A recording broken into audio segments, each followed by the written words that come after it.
What is going on, everybody? This is your boy Socrates, and this is your review for Growing Up Hip Hop Atlanta, Season 4, Episodes 1 through 3. Got a lot to talk about. um, Let me see.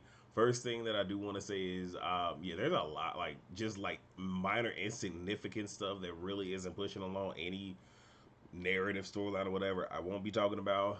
And in addition to that, I'm pretty sure along the way there will be other things that I won't talk about. But like right now, I won't be talking about kibbles and bits and him and these different relationships. I don't care that much. I really don't. So I'm not gonna talk about it. All right, Q. And yeah, let's get started. So it starts off with the whole COVID-19. This is I'm sorry. So this is episode 1 of season 4. Starts off with the COVID-19 police brutality recap. We all know what's going on. One thing that I will say is just in general, because some of them are trying to do the whole education thing with their children, with those that are around them. And one thing that I always say is one of the best things that you can do as a person, as an adult, as a parent, whatever, is teach either your children or the younger generation. Teach them all the things that you learned as an adult that you wish you knew as a child that pertains to our history and things that is going on that affects us as a people. So now we got Kibbles and Bits, BT and Pimpin. So they've been traveling while this pandemic has been going on. Kibbles and Bits has been spending recklessly. His manager is trying to help him out, but he doesn't want to hear him. Um, Kibbles and Bits says he's 90% done with his album.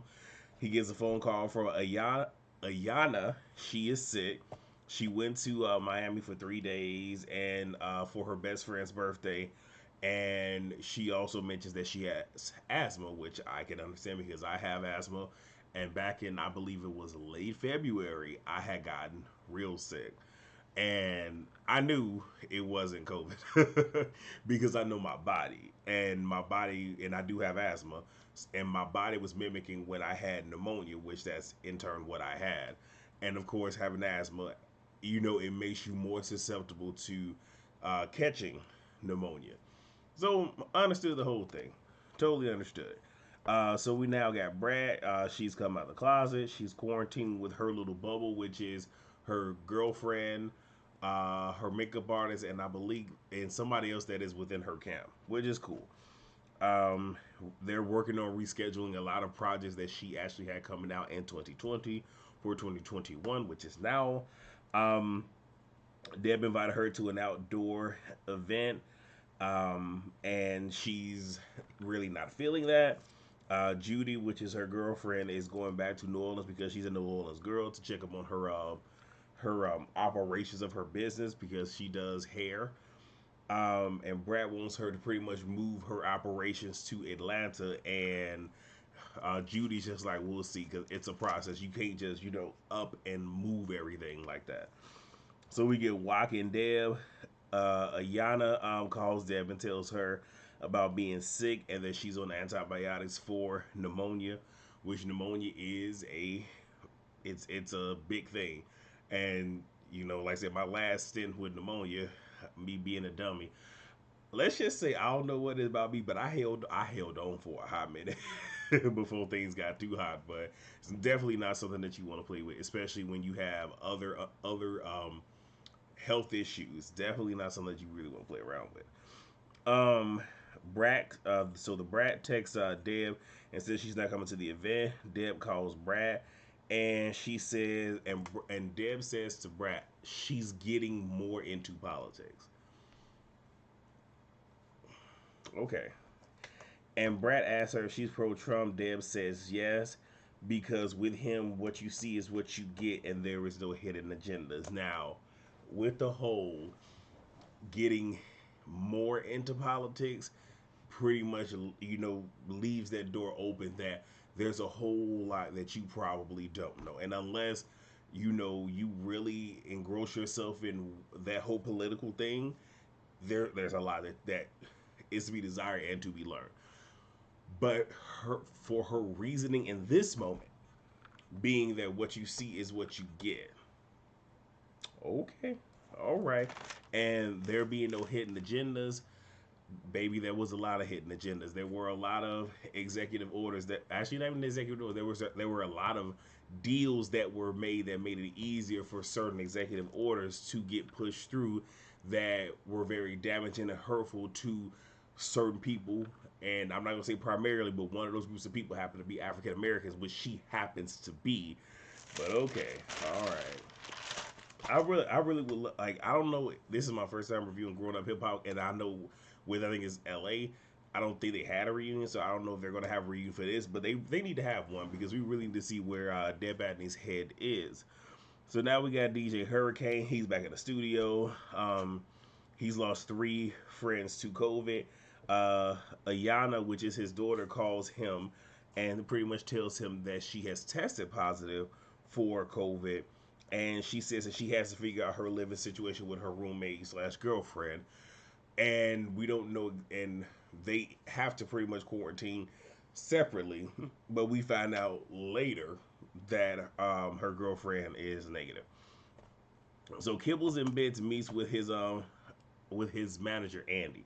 And Andy talks to him about his reckless spending. You know what's going on because he went and bought, it was either a Benz or a Rolls. I don't really care because I'm not a motorhead, so it don't really fucking matter to me. And pretty much saying like, you done went and bought this car. I'm getting all these invoices. You trying to get a private plane, this, that, and the third. Like this stuff is adding up. And of course, before the pandemic happened, he was doing massing along with some other things. Now that we're in a pandemic and money isn't flowing in, you should not be spending money in this manner. And obviously, his manager is looking out for Kibbles and Bits' best interest. But here's the reality: if Kibbles and Bits ain't got no money, manager don't get paid. So he's also looking out for his interests. So they talk about the album, and he says that it's not an album because it's all over the place. And if Bow Wow really believed in the project, and because I've seen the other episodes, whatever, but if you really believed in it, but you had a vision and a storyboard and how all these things get intertwined, you can have an album that's all over the place. But if you structure it right with proper interludes and all this other stuff, it can actually be a decent body of work. But whatever.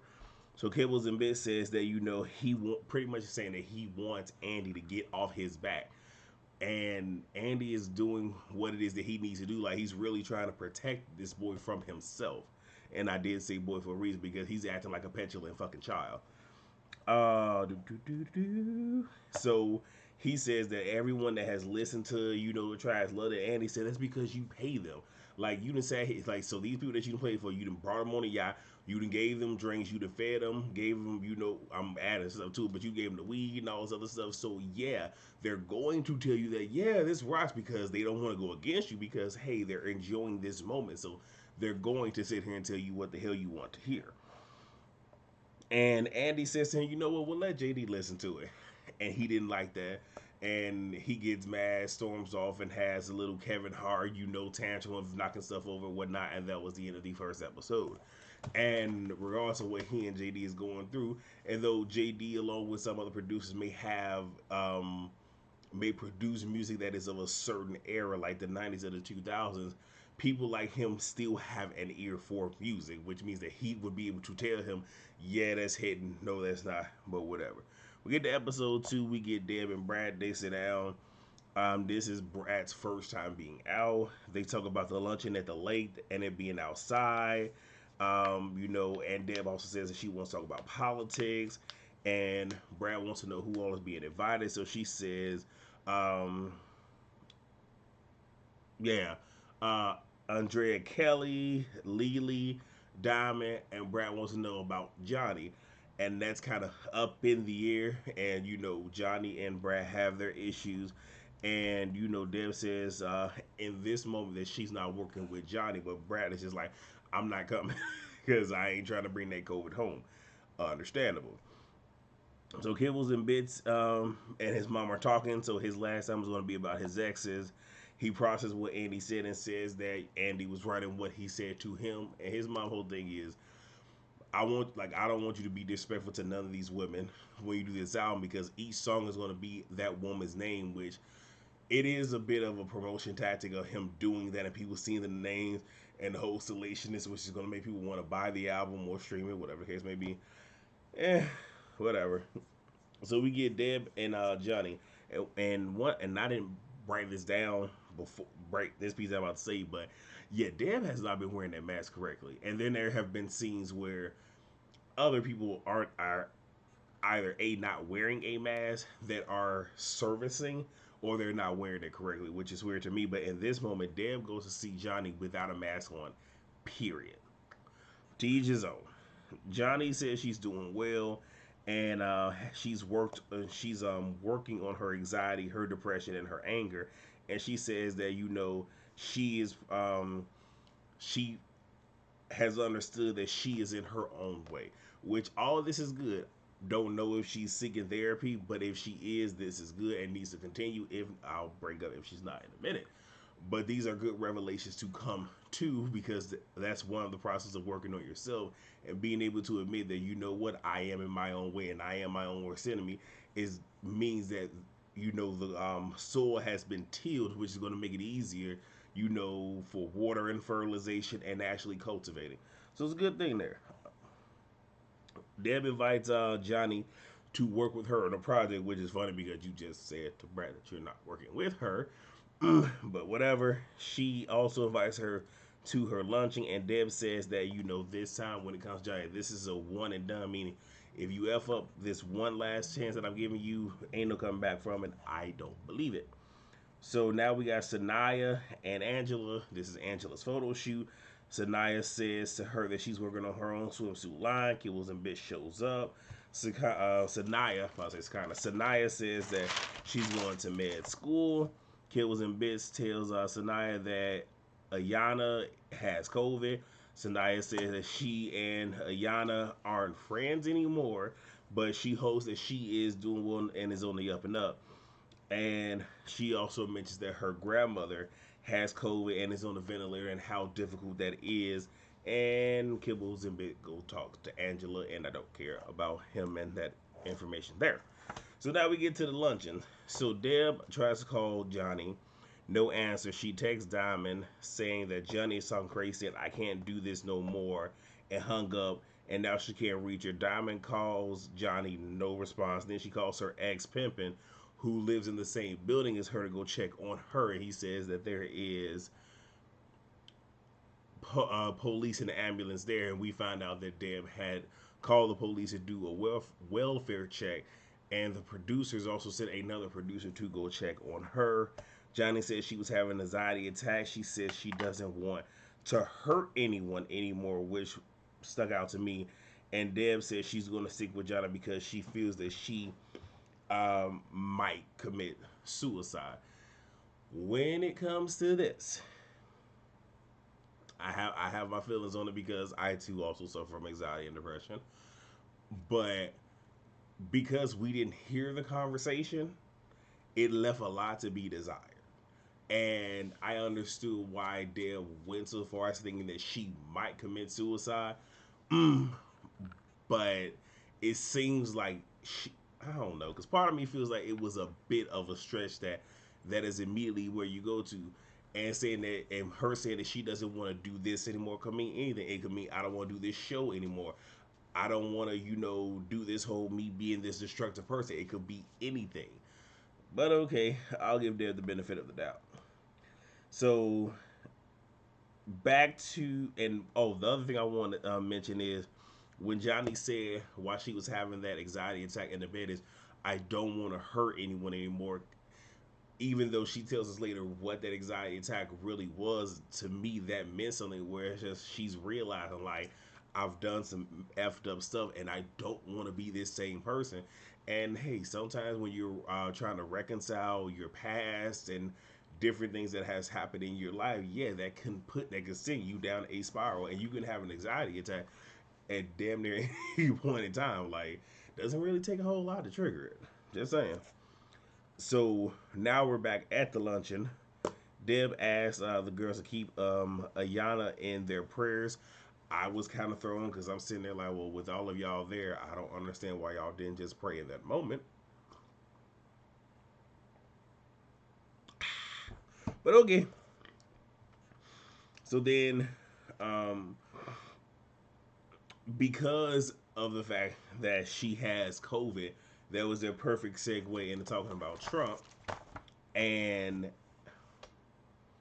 I forget who said, but somebody said he could, in essence, he could have reduced the impact of COVID-19 spreading in America had he done something. And Lily calls him, I believe, something along the lines of he's a joke, a bigot, and Deb says at least he keeps it real. Which that type of stuff, and I can understand the whole keeping it real thing, and maybe I'll talk about something in that realm later. But it's kind of like what's upsetting me is in these moments, she really doesn't have a definitive reason for wanting to vote for him. And here's the thing: you don't necessarily have to. You don't have to discuss it. But I'm gonna finish going through this. Deb doesn't understand what people are so upset about with him, and says that she's going to vote for him. Now, I'm not gonna sit here and give Deb a whole lot of accolades, but she doesn't strike me as being this damn ignorant. And you can't sit here and tell me that you cannot understand why people that look like you are against him. And you can't tell me that you don't see things that have happened, things that he has helped to incite. You don't see it. But okay. And she says she's gonna vote for him. And I wrote here, it seems like Deb gets off on this type of stuff. And it seems just because she like let the games begin. So it's like, and we even heard Tammy say that, or I think it was Walker that said she likes to go against the grain. So it's like, so you do this on purpose for what? So you enjoy this type of conflict, you enjoy this type of back and forth.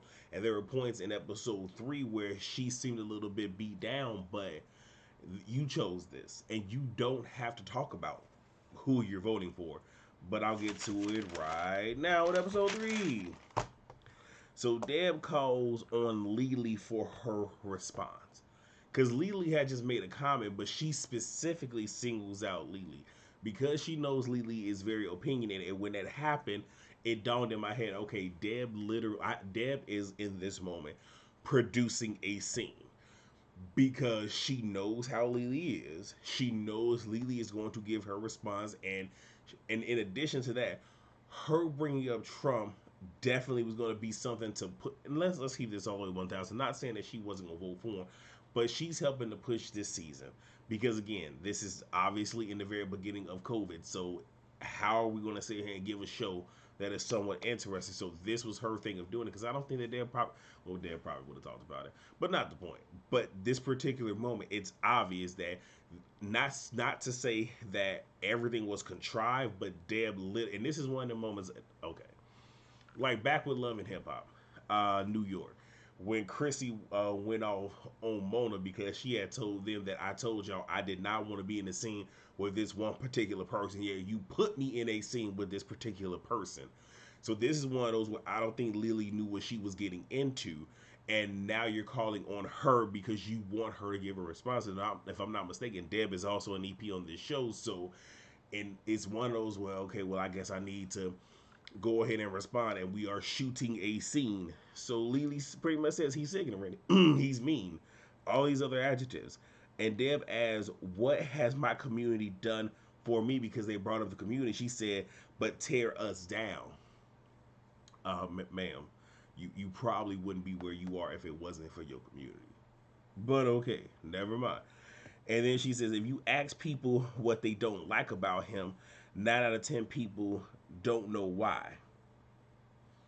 But you said you're just getting into politics and you have yet to eloquently explain why you are voting for him. And this leads me to believe, especially in current day with certain pardons and whatnot that have happened and that have happened during his 4 years, leads me to believe that there's an agenda here. There has to be an agenda. There is something that she is going to gain for this type of support on this particular platform. You can't tell me different, but I am a bit of a conspiracy theorist. And she says that she likes the money. And then she says to Lily, you don't need to like it, but you better respect it. And it's like, okay, so you're sunning her. So why would you call on her for her opinion? And she gives you an opposing thought, all for you to sit here and try to check her because you ain't come for nobody else at that damn table. Okay, all right, there. So Tammy and Walker sit down and talk. Tammy talks about spicing things up, but she playfully says that he was sexually harassing her, which it was very playful. But it's certain things that we need not joke about.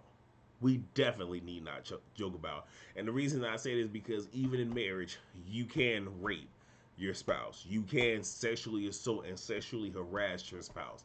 Things like this need not be played with. I just want to throw that out there. But that's their marriage, not mine. He tells her about Deb being a Trump supporter. They both think something might be wrong with her. And Tammy says she doesn't want to have to disown Deb. And all I'm going to say is she's not stupid. And even with the whole disowning, you're not going to do anything that's going to sit here and jeopardize your relationship because you know that if Walker had to choose between you and his mother, he's choosing his mother. So Diamond, she invites Brad to her album release party. They have been real close and got even closer when Brad went off to jail and Diamond kept in contact with her and they built a great relationship, a great friendship. She also mentioned that her and Pimpin are not on one accord at the moment, and he doesn't want to sign off on the split sheet, which pretty much is, making it known that she has, wrote this, produced this, all this other stuff. So not that you only see those in the credits, but she will get that money when it comes down to royalties and all that other stuff. And then she also talked about him snatching a song. So him pretty much, just being in his fucking feelings. So we get Deb and Johnny. Johnny's at the studio. Um, Deb brings up her missing the luncheon. And Johnny had a moment. She said she had a moment where she thought about past choices and experiences, which brought her to having that panic attack. And that sometimes happens where you could just be chilling, then all of a sudden, life just hits you and everything catches up with you, and certain feelings and thoughts that you were trying to suppress just boom, pop the hell up, and you're forced to deal with it in the moment. She says she is dealing with how can you give good but continue to receive bad from people, and she wants love, she wants a child, etc. And she admits to being a monster, and I don't know what I wrote there. Oh, and she feels that she will always be this way, which again, these are revelations, but she's saying all this to Deb. And I'm not trying to discredit any one person because we all can, be a sound ear and a shoulder for people. But a lot of this she really needs to be talking to a therapist with to help her, because with a lot of these things, the whole I'm giving good but I'm getting bad back means that there is some things that she needs to work on. And also the whole being a monster and the way that she reacts is her learning within herself what are her triggers, and learning how in a situation know when to disengage so you don't give these reactions that you don't want to give, where you want to get physical and everything. And I've had to learn about myself when certain things begin to happen. I've learned, like, okay, I'm gonna disengage right here, because if I let this conversation continue on any further, I'm probably going to lose control and end up saying or doing something that I'm not gonna regret, but I'm just gonna feel bad about. So Andrea Kelly talks to Killers and Ben's mother about Deb being a transporter and wants to do an intervention. My thing is, why do you even fucking care? There's other things that you need to be worried about, but whatever, Andrea Kelly. So Diamond meets with Pimpin. She brings the split sheet for him to sign, but it's all folded up and whatnot, which I'm just like, wish you would have had that in Manila folder, but whatever. Pimpin wants to know, does she miss him? And she's like, I miss the friendship, and it's like, he's so focused on how she looks and everything, and he want to get his rocks off, but she's there on some business shit. So he signs the paperwork, and then they go back and forth over if each one of them has sex. Okay, y'all just go ahead and fucking get over it, damn it. So now we get Tammy and Deb. This is the end of episode 3. So the Deb being a Trump supporter comes up, and she says that she's a businesswoman. America is a business, and they knew when they put him in the White House, they wasn't putting there a president, but a business person. Tammy says that he doesn't acknowledge Laz is against Black Lives Matter, and Deb says They keep yelling Black Lives Matter, but why do black people keep killing black people? Tammy gave a decent response. But see, here's what I want to say, and these are the things that really upset me. These are the reasons that certain people within certain capacities should not be on reality television. Because Deb on Love and Hip Hop within that small capacity, I could deal with. Her in this capacity, I cannot. Because now you're coming off as being very, what the hell? Very ignorant. Because why do black people keep killing black people? Now, Tammy did say, European Americans kill European Americans, Hispanic Americans kill Hispanic Americans, and blah, blah, blah, blah, blah. And if you do your research, you will see that, yes, African American on African American crime is high compared to police brutality.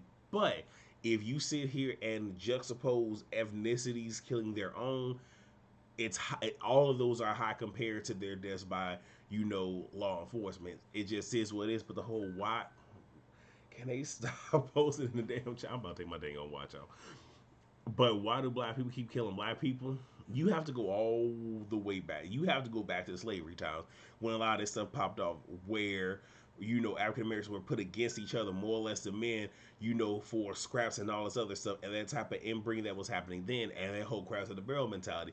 And then when you get to the point where we're doing great as a group, as a community, where we have the different Black Wall Streets, and we're marching, we're in solidarity. And what do we have? We have the crack epidemic, where drugs and weapons are being put into our communities, and now this right here is creating a whole nother type of fighting, where we're killing, where it's gangs, and we're killing for money and all this other stuff. Where you want to know why we're fighting, why we're killing each other? This is why we're killing each other. Why are we killing each other? Because we are not seen as equals in this society that we have helped build. So because we don't get treated the same, and we can't get the opportunities that we need, and we are being incarcerated at higher percentages than other ethnicities, because jails are a business. That's what that is. That is free labor. That is slavery in present day forms. It's a whole lot that goes with that, and for her to be a businesswoman and somewhat intelligent, she is starting to sound intelligent adjacent. And that whole scene, I was just so pissed. But I'm gonna just sit here and just mention some brief little points, and then I'm getting off of here. 'Cause I'm about to get mad.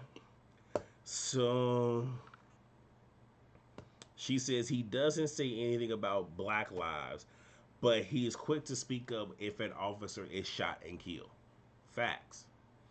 And Deb says she understands that we need help coming together. We need to come together and build. But it's like, but you get all this after Tammy came for you, because Tammy said, like, I have black boys. I'm also Latin, so I have that to deal with. I have the right to carry. So if one of them come for one of mine, I'm going to shoot. You might not seem like this issue is real, and you can see, even though Tammy really doesn't go there with Deb. Deb was shaking in her boots with this conversation, and she has been kind of on the defense with these conversations. She's doing this to help produce a show, but she knows that she is coming under attack. And though this is creating decent television, yeah, I don't know if I can fuck with Deb after this. But that's all that I have. I wasn't trying to say and go too far into a history lesson and everything else. But that is my review for Growing Up Hip Hop. Season 4, episodes 1 through 3. The Bell Collective airs tomorrow, so you will either get that review tomorrow night or sometime this weekend. Also, Real Housewives of Atlanta Sunday.